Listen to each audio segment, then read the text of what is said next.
Good evening, ladies and gentlemen, and welcome once again to NOLA Theater Talk. My name is Alan Smason, and we broadcast on the NOLA Theater Folk Facebook group, on the theatercriticism.com Facebook page, and my own YouTube channel. Tonight, we are very pleased to have actually two actors in the house, as it were, but one in particular who's doing a one-woman show at BB Stage Door Canteen called Wit and Wrath, The Life and Times of Dorothy Parker.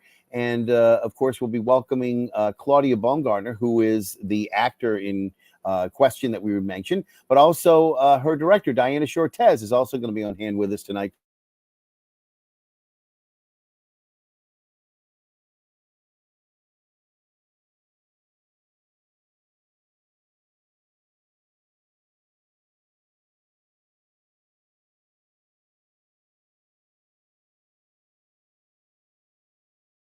A little bit later, but there we go. Everybody's in the room now.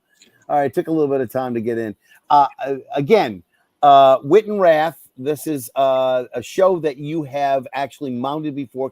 Diana has been your director all along, but I want to get Claudia to talk a little bit about where this came from. So first off, Claudia, you've had this show curated for a number of years. I know I took a picture of you as Dorothy Parker 10 years ago in 2014. It seems like yesterday. But and again, anybody who hasn't seen you in your finery as far as that goes, this is the picture in question.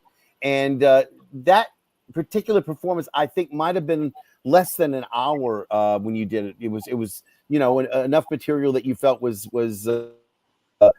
enough to present. But you have actually mined many more iterations. You've actually done more research, and we're going to get into that a little bit. But now it goes well over an hour. So for people who have not seen it yet, because it's not going to actually bow at the BB Stage Door Canteen until the 10th, the 11th, and the 12th, right? Of October. That's next weekend. The 13th. Yeah. Oh, the 13th. Okay. So the 13th is going to be, is that? It's a Saturday and Sunday matinee at 2 p.m. Okay. Gotcha. Okay. So again, the main thing is that you all are going to be doing this at BB Stage Door Canteen for the very first time. And as a result, new material related to World War II. And we'll talk about that in just a second. But let's go back. Claudia, tell me when you actually first came upon Dorothy Parker. For people who don't know who Dorothy Parker is, maybe a little bit of background about who Dorothy Parker was and what a literary luminary she was. Yeah, Dorothy Parker was the most quoted woman in the 1920s and 30s. She was famous across the country. She had started out writing witticism that got published in a lot of magazines, because, at the time there were tons of daily newspapers, magazines, just way more publications than there are now, of course. And so people really knew who she was. And then she wrote poems, and then she wrote short stories, and a lot of them won awards, and there were collections of her poetry. And so she was a very, very well-known figure. And I came across her because a friend of mine, who you may know, Chris Rose, said to me one day, I think you would really enjoy reading Dorothy Parker. And I said, oh, okay. And so I went to the library and got the book, and I started reading the short stories. And that was before I ever realized that she was kind of a wit and had these like one-line zingers that people like to repeat and repeat and repeat. Men don't make passes at girls who wear glasses. Is that correct? Yes. So I don't know if it's actually correct, but Dorothy Parker did say that. Right. So again, that's Dorothy Parker, to give you an idea about, and again, a little bit later in life. But again, she used to hold sway with some pretty very, erudite people. And they accepted her as among their own at the Algonquin table. And can you tell me a little bit about the Algonquin table for anybody who doesn't know what the Algonquin table was all about? I mean, it was basically a man's world at that time, and she was basically the only woman who was allowed to enter into it. Well, it started off as a luncheon for Alexander Woolcott, who was the drama critic for the New York Times. And she was invited because she was the drama critic for Vanity Fair. And at the time, she was only like in her early 20s. And so she went, and they had a rollicking good time. And so from there, they just decided to have these luncheons. So they would, traipse over there during their lunch hour, which would extend and extend. And it became like a daily, weekly thing. And the Algonquin is a hotel. It's still there. It's on West 44th Street. And they started off at a small table, but as it became more popular, the manager of the hotel, whose name was Frank Case, moved them to a big round table in another room. And so people started to hear about it, because some of the people at the table were reporters, and they would write, just cute little things about what happened at the lunch that day. So tourists or people from New York would come in and try to spy, Dorothy and Robert Benchley and Alexander Woolcott and George Kaufman and Edna Ferber and all these different people, and come and see, who's having lunch. But really, at the time it started, none of these people were famous. They hadn't written their Broadway hits. They hadn't had best-selling books yet. So they were just kind of a crowd of people on their lunch break. Well, I think Edna Ferber might have at that.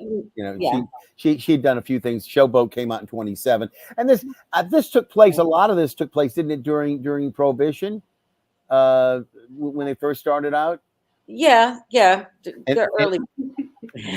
Which of course brings me to the reason that I always bring up something to drink, is that this show was founded on if not alcohol, at least on the idea of drinking, because we were founded during COVID. So I brought a little Bordeaux into the room tonight. I don't know what you had, but Dorothy Parker was well known for drinking, and I think one of your favorite Dorothy Parker phrases that you talked about was "How many martinis?" Which was, I don't want to spoil the show, but you might just do that one liner. Well, it's actually several liners. Yes. In one, several lines in one. Well, why don't we just leave that for the show? I don't know. All right. But Part of the opening scene. She indicated though that the more she had of this, the easier she was, in a sense. Her reputation sort of preceded her. So, but she did like to drink, did she not? Well, yes, but she was a teetotaler. She didn't drink until Prohibition, is what I read. That's true of many people. So because it became this exciting time, a cultural shift, clothes changed, hairstyles changed, social mores changed, and the speakeasies were exciting. So she started drinking with everybody else, and then it became a habit, shall we say. Diana, tell me a little bit about how you first were approached by Claudia, or how you approached her. Who first came up with the idea of you directing? So Claudia did come to me several years ago, many moons ago. As you may know, I came to town actually with a show in my pocket about the poet Anne Sexton, which I continued to develop over time. And I think it was a result of having seen an iteration of that show. Claudia, maybe you can chime in on that, which inspired Claudia to come to me and say, I would like to do something similar with Dorothy Parker. Could you help me? And so it's been an amazing experience. In many ways, Claudia has made me a director. I came to her and said, well, okay, how did I do this? Let's see what we can do with the work of Dorothy Parker. I was not familiar with Dorothy Parker at that time, and she's become a part of my life and a part of my heart and soul as well, thanks to Claudia. So in many ways, it is a similar structure as that show. It is what I guess I would call a biographical literary collage. The majority of the text is verbatim, all Dorothy's words, kind of cut and spliced. She was a writer her entire life. She started out writing poetry as a child. and she was very prolific, right? Yes, very prolific. So she wrote poetry and prose. She wrote book reviews, play reviews, essays, short stories. Some of her short stories have been excerpted in this show. And Claudia and I both agree that the short stories in so many ways are the heart of who she is, in terms of being able to express really the brilliance with which she observes society and creatively made a point about what she thought was and was not perhaps working And society. Diane, I want to get back to you as the director on how you approach this, but let me get back to Claudia for a second. Claudia, how is it that you first approached this literary figure? Where was it that the spark came for the genesis of the show? Well, as I mentioned, I started by reading the short stories, and I thought, wow, these are really beautiful. And then from there, I realized that she had said all these other like witty phrases and written essays and book reviews and then drama reviews. So I read those and I thought, well, I could do something with this. And I remember Reese Johansson was doing little salons at that time at Megalopolis' studio, and she would invite different people to come and do 3 minutes, 5 minutes, 10 minutes. And so I said, well, I could do a little of this Dorothy Parker for that. And so I'd come over there with a martini in hand and then just say some of her quips, like, say my verses, do not scan, and I get me another man, and kind of combine those. And then I had read The Waltz, which is a short story in the compilation, her anthology. And I said, oh, I think I could edit this and do like The Waltz, do the dance number. I didn't realize that people had done all these things before, which was really good not to know that. Or they had attempted to do different versions of Dorothy Parker's life. So I developed The Waltz into a piece that was like 10 minutes long. And again, it would be an evening and I would get invited and I would do that. So that's how it all kind of started. And then one day I thought, why don't I just do the whole thing? But I didn't write it all at once. I just wrote it little by little when someone invited me, and it just sort of developed organically. And Diana, when you have somebody who comes to you with a work and they've already developed a portion of it, do you then try to lengthen it as a director, or do you try to refine what she's already got there on the plate, so to speak? How do you approach that? And I know you've taken this show on the road, so I want to kind of get an idea about, first off, how you approached your work as a director, and then how you intended to take the show before it's come to the BB Stage Door Canteen onto the road to Canada and other places. Yeah, it's definitely a process for me of working from the inside out.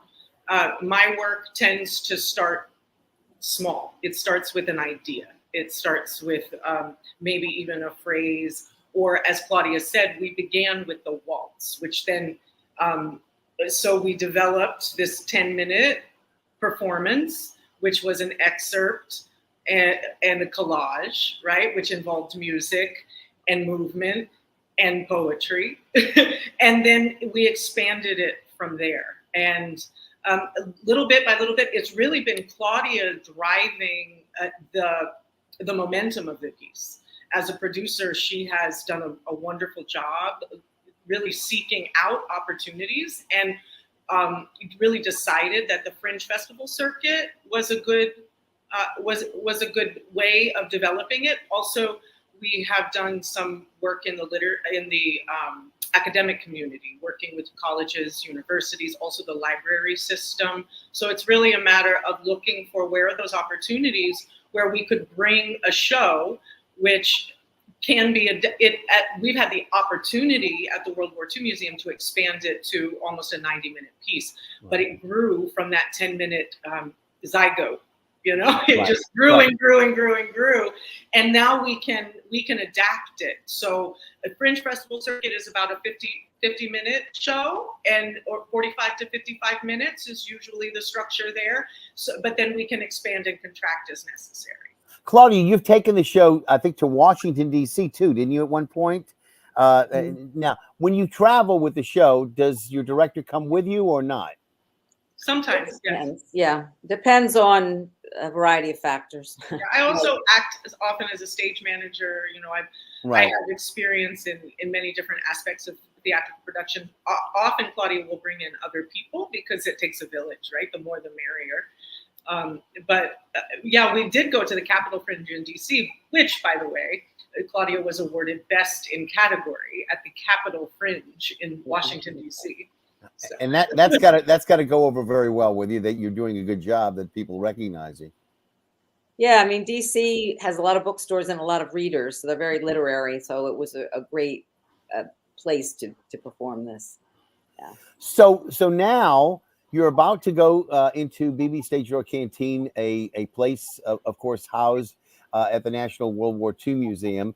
And you, of course, know that when you're going to be doing a show at the World War II Museum, you're going to end up having to have some kind of resonance with World War II in some way. And I'm sure that that was part of the presentation, that when you decided to approach them, that they said, well, we'd love to have your show, but we'd like to make it relevant to what we do as our mission too. So what was it that you did, without revealing all the facets, but what was it you did, and how did you approach the researching of material for this show to expand it? Well, once we agreed and there was a commitment on both sides, I got all the books out and I read them all again, all the biographies. I mean, I have an entire 2 shelves of her books, and I read back through them all again this summer. And then, because I hadn't paid particular attention to her activities during the war necessarily, and so I read it all, and then I wrote it all down, and then it was like, pages and pages, and I said, okay, what's the most interesting, what is not usually covered? And I found a lot of really fascinating things, kind of from the woman's side, especially, women who were home where their husbands were overseas. And so I found some artifacts by accident, kind of on Etsy and eBay, that I ordered that are in the show, and they're, from that time period, which is really exciting. And so I learned a lot, and I think that it's become, and it sort of filled in the story. There were aspects that I wanted to add to the show because I felt like, yeah, she's really funny and that's what people like. But then, her serious part is really important. And I got to add it by including a lot of this information from World War II. So I'm really grateful to have that opportunity. And Diana, when you have new material like that, does Claudia then show you what she's got basically, and you start to refine it at that point? Or do you have her perform what she's got and say, well, we need to maybe take that out here, or add this here, or maybe move this around? How does that work? There is a bit of editing that will happen in the process of it. Maybe, okay, well, the timing would work better, or the mood shift would work better if we maybe put this here, or we cut that out. Maybe this isn't necessary. In many ways, it's like cooking, I guess. We taste it and we see how it is, and then we adjust, maybe add a little salt and pepper.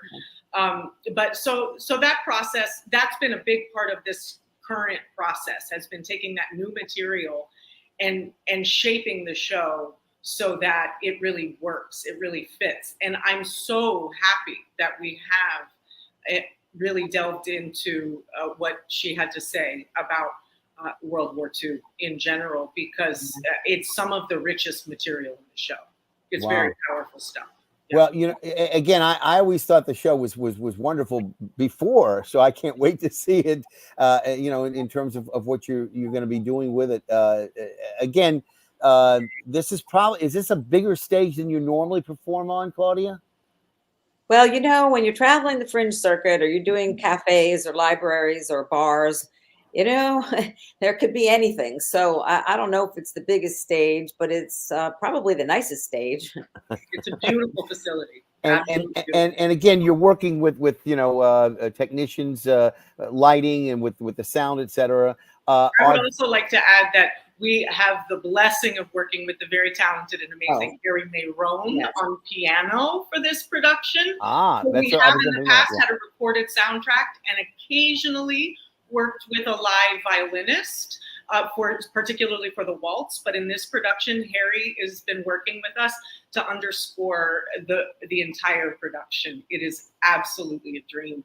All of a sudden, Dorothy Parker has a baby grand piano in her living room. It's amazing. She wasn't really that musical. She was musical in her writing, because she would say, I don't see things, I hear them. But I don't think she was that musical as far as dancing or anything. So this is just basically an extended weekend for Dorothy at the World War II Museum, and again, I guess my question is if they do well, and I know they still have a few tickets to sell there, but if they do well, could this be something that you'd like to see brought back if they're interested in having this on a continual basis, once a year or maybe once every other year or something like that? Would that be something in the offing that you'd like to see revisited? Certainly, if they made that offer, I would accept it. And I also hope that, this, because it's kind of high profile. It will lead to some other performances in New Orleans and surrounding areas, that other venues might think, well, this would fit really nicely. And I've met a number of people who have done, one woman shows. Jessica Scher, for instance, did the Betty Davis show that she did. Betty Davis. I'm trying to remember that they retitled it for the World War II Museum. Yeah. The original name was "Isn't for Sissies," but whatever. But idea being that they had the Hedy Lamarr show, etc. That. So this is in continuing with their tradition of putting on one woman shows to showcase the people who were involved during World War II, who were very much maybe not known to people involved in the war effort, but again, it does put a spotlight, because unfortunately, when we talk about World War II, we talk about men a lot, and we don't get a chance to talk about the women's side. We talk about Rosie the Riveter from time to time, but we don't really talk about a lot more than that, in terms of getting the stories of the women involved, which is why I think I love seeing, South Pacific, where you have Nellie Forbush talking about as a nurse being involved, and that of course came from Tales of the South Pacific, James Michener. So things come out of literary figures, and they can absolutely, do some beautiful theater as a result. So I'd love to see this, come back, as I say, and I'd love to see you continue with this. Diana, you are going to be watching this. Is this sort of like watching a piece of your garden growing and growing and growing, because now it's 90 minutes? I mean, Claudia, was the plant, if you will, that's growing and growing and growing and nurtured in the soil and with the proper sunlight and the proper watering. Is this the kind of thing that you like to do? Yeah, that's a beautiful metaphor. Absolutely. I think I love watching the show. I never get bored with it. Now, of course, the process is different when we are working up to a production. Every moment I'm like, okay, what do we change? What do we adapt? What do we do? That part of the creative process, which can drive Claudia crazy, understandably so. But creativity is about change. But then once we go into production, and I'm very much, I adhere very much to some of the traditional precepts of the theater. It belongs to the director until, after the first performance, right. and then it belongs to the actor. Right. And so we're in this interim place right now where we're going into tech week and, all of the technical elements, which I very much enjoy, working with lights and sound and all of the production value begins to pop, So at this point, and it's the point at which Claudia, I've encouraged her to begin to really trust her instincts. And she said, well, that's a very odd statement. I'm like, yes, I've been like meticulously saying, do this, do that, do this. But now it's the time to let go. It really is like you say, it's like tending a garden. It's very much to me reminiscent of like cultivating and growing a child. It's a baby, and so at some point you guide and then you let go and you watch and support the next generation, the next iteration of it. And Claudia has just been, as I said, so amazing in helping me to really get to a place of feeling confident and being able to enjoy the process as much as I have of creating and then letting go. and Claudia, as it were, child about to be released into the public, about to own this on your own, what do you look for in a director that Diana fills the bill with? Well, she's super creative and is really, I think, good at movement and choreography, and because I'm on stage a long time, so it's a lot of information, to be able to intersperse it with a lot of movement and gesture, and and also it makes it watchable, and also she's got a good ear for the sound and the phrasing and, you know, I mean, many things. All right. Well, again, anybody who wants to go to the show, you've got ample opportunities. And again, I guess what I would like to say is in order to be able to do that, if you want to go, you should go to the World War II Museum site, I assume, which was what National World War II, and it's with a 2, not TWO, National World War II museum.org, right? Well, it's National WW National WW museum.org, and then it'll show the flyer that they made, which is also really lovely. And then you go to the click tickets, and then there for actors and people in the industry. Thursday night is a discount night. Okay, so again, I think that's the right one, isn't that right? National WW Museum is not it's misspelled, of course. Yes, but it's my habit to sometimes get things wrong like that. But let me see if I can get that right. Yeah, let's see if that works now. Right? Yes. So okay, so that's where we need to go. And again, those of you who are interested in getting tickets, they're available. This is not a dinner show. This is about almost 90 minutes now, approximately, maybe a little bit less. shorter. Yeah, but again, much longer than the original iteration that I saw, which was probably less than 20 minutes or maybe just for half an hour when I first started. So you really fleshed it out, and she comes to life, people that you really have to see Claudia assume the character of Dorothy Parker, because she really does live it like she is Dorothy Parker. I mean, she assumes the character, and everything is so authentic. I know you wear the authentic 1940s garb, etc., and you must go to certain places and say, oh, that'll be wonderful for the act, right? I mean, some of those things that you're wearing, the hats and the different suits, etc., right?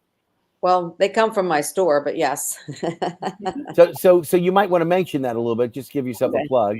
All right. Well, Miss Claudia's Vintage Clothing and Costumes at 4204 Magazine. So I actually got that outfit several decades ago. It was one of the first things I bought from Mrs. Arsenault, who lived uptown on Webster. And I said, someday I'm going to need this. And I kept it. And then it was there when I needed it. So, yeah. So I just want to mention that Thursday is a discount night. And if you write in the code section, industry is the code word, you can get a discounted ticket for Thursday. Oh, that's wonderful. And again, I believe that's the 10th. Yes. So then the Friday would be the 11th, the 12th will be Saturday, and Sunday the 13th. And the Sunday performance is at 2. And Saturday. Yeah. It's a 7 p.m. performance on Thursday and Friday, and a 2 p.m. performance on Saturday and Sunday. Okay. So Saturday's also at 2 p.m. Yeah. Well, I don't know there's much more to say. I mean, we kind of have promoted this thing now pretty well. Again, we encourage everybody to go. I think I do still have one picture that I didn't show. This is from Cheryl Gerber. This is taken around 2016. And of course, what I love, not only do you have the gin, I think, in there, but you also have the typewriter, which was, so much a part of what she was all about. Again, Dorothy Parker died relatively young, right? I mean, I don't think she lived to be in her late 60s. Yeah, she wasn't like, by today's standards, she didn't live to be, into her 70s or 80s. And again, it's sort of a tragic situation, but we would like to think that you're going to continue her memory, and that people will be able to experience her all over again by going to the show. Again, that's at BB's Stage Door Canteen, coming up on Thursday, Friday, Saturday. Again, I want to thank Claudia Baumgarten for being with us, and Diana Shortez, her director. And again, for those of you who are interested, again, Dorothy Parker. It's called Wit and Wrath, the life and times of Dorothy Parker. Again, I hope that y'all will get a chance to go check that out. Again, I want to thank you, ladies, for being with us tonight. As always, a pleasure. And again, check out BB Stage Door Canteen. Erica Jensen is taking care of things over there. And again, she's a new mother of twins, so God bless her.